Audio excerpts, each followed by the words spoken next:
Kim Pao, may inamin matapos mapanood ang pelikula. Kim, hinulikam si Paulo. Matapos mapanood ang kanilang pelikula, isang nakakakilig at nakakagulat na revelasyon ang ibinahagi ng Kim Pao tandem.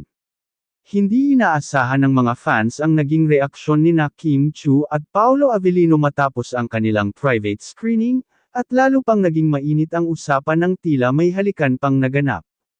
Kim at Paolo, hindi napigil ang ma-emotional. Sa isang intimate gathering pagkatapos ng screening, napansin ng mga malalapit sa dalawa na tila naiiyak si Kim habang kausap si Paolo.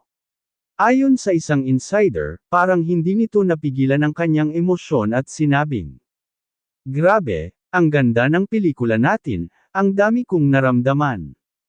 Habang si Paolo naman, nakilala sa pagiging reserved, ay tahimik lang ngunit kitang-kita sa mga mata niya ang saya at pagmamalaki.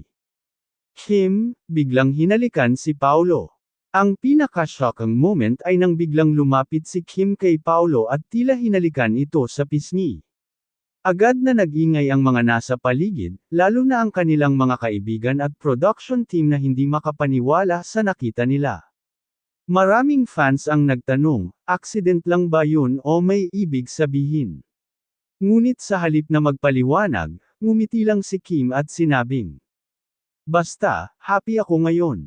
And I'm proud of US." Fans, todo kilig at hinala. Pagkatapos ng shocking moment na ito, agad na nag-trending sa social media ang hashtag KimPauhalikan at hashtag ProudOfKimpao. Maraming netizens ang kinilig at nagbigay ng kanilang opinyon. OMG! Totoo na ba ang Kim Pao sa real life? Kim, bakit mo hinalikan si Paolo? Aminin mo na yan. Grabe, hindi lang pala on-screen ang chemistry. May something na ta.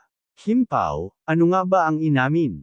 Habang walang diretsa ang sagot kung official na ba sila, tila ang naging reaksyon ni Kim at ang kanyang sweet gesture kay Paolo ay nagsasabing may something special sa pagitan nila. Ano sa tingin mo? Accidental lang ba ang halik ni Kim o may mas malalim na kahulugan ito? I-comment ang iyong opinyon at huwag kalimutang i-like at i-subscribe sa Celebrity Hub para sa mas marami pang exclusive updates.